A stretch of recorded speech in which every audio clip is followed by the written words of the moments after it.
ისტორიას დარჩება თბილისის საკონცერტო დარბაზში დღეს ირაკლი ჩარკვიანის საღამო არის დაგეგმილი სპეციალურად დღევანდელი კონცერტისთვის მუსიკოსის ვირტუალური გამოსახულება ჰოლოგრამა დამზადდა, რომლის მეშვეობით ერთ-ერთი ცნობილი სიმღერა თავად მეფის მიერ შესრულდება. 2006 წელს გარდაცვლილი მუსიკოსისადმი მიწყვილ კონცერტში ცნობილი შემსრულებლები მიიღებენ მონაწილეობას. ლიზა ციციშვილს ჩავთავთ ახლა საკონცერტო დარბაზიდან.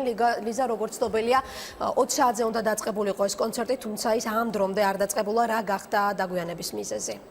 დაგვიანების მიზეზი გახდა დაკეტილი კარები, მაყურებელს მოუწია დიდხანს ლოდინი, თუმცა თქვენ ხედავთ კადრში ჩემს უკან, რომ უკვე მაყურებელმა დაიწყო დარბაზში შესვლა, ჩვენ კი მანამდე მოვახერხეთ და გადავიღეთ რეპეტიციის ფრაგმენტები. რეპეტიციაზე დღეს რამდენიმე კომპოზიციის ფრაგმენტებს უკრავდა ირაკლი ჩარკვიანის მამა, გელა ჩარკვიანი, რომელიც ამბობდა, რომ ეს კომპოზიციები მან შეარჩია იმისთვის, რომ ყველაზე უკეთ გამოხატოს საკუთარი შვილის ბუნება, ბობოქარი ბუნება. გარდა იმისა, რომ დღევანდელ კონცერტში 20-მდე ვარსკვლავი მიიღებს მონაწილეობას და იმღერებს ირაკლი ჩარკვიანის შექმნილ სიმღერებს, თავად ირაკლი ჩარკვიანი ჰოლოგრამის 3D გამოსახულების მეშვეობით გამოჩნდება სცენაზე და შეასრულებს ერთ ჰიტს და გითხრათ, რომ ორგანიზატორებმა ეს საიდუმლოდ დატოვებს, თუ რომელ სიმღერას იმღერებს მეფე დღევანდელ საღამოზე.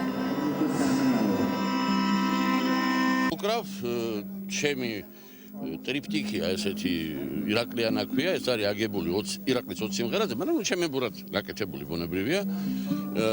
სამი სუიტა და ამ მესამე სუიტას დაუკრავ, რადგანაც ის ყველაზე უფრო გამოხატავს, მე მგონი, ირაკლის ხასიათს არის ესეთი შფოთვარი და უფრო რევოლუციური და რაღაცა ირაკლის ხასიათი მეტად არის ამ სწორედ სუიტაში. ჩემთვის ძალიან გამაოგნებელი იყო თავიდან რომ გავიგე, რომ ჯერ ერთი ჰოლოგრამა იქნება და მე ერთ ერთი რომ მისი მეგობრები და მომღერლები შეასრულებენ მის სიმღერას. ალბათ ძალიან ემოციური იქნება ჩემთვის და სიმართლე თქვა, ვეღარ ველოდებ, ძალიან მალე მინდა რომ მოხდეს ყველაფერი და მალე ჩაიაროს, იმიტომ რომ აი ემოციები იმკლავენ. პირველი შემთხვევა გახლავთ ნამდვილად, როდესაც მომღერლის და მუსიკოსის შემთხვევაში გაკეთდა ჰოლოგრამა, ანუ გაცოცხლდა ადამიანი და ის შეასრულებს საკუთარ ჰიტს. მე ამ ეტაპზე თავი შევიკავებ, გვინდა სურპრიზად დაუტოვოთ ეს მსმენელს და მაყურებელს და საკმაოდ საინტერესო კონცერტია გამომდინარე იქიდან, რომ გარდა ამ ინტრიგისა, ამ კონცერტში მონაწილეობას იღებს 20-ზე მეტი შემსრულებელი.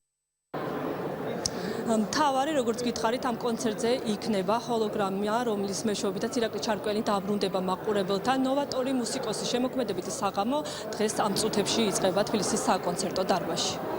მადლობთ ლიზა, ეს იყო ლიზა ციციშვილი და ჩართვა დიდი საკონცერტო დარბაზიდან, სადაც ამ წუთებში ირაკლი ჩარკვიანისადმი მიძღვნილი შემოქმედებითი საღამო იწყება.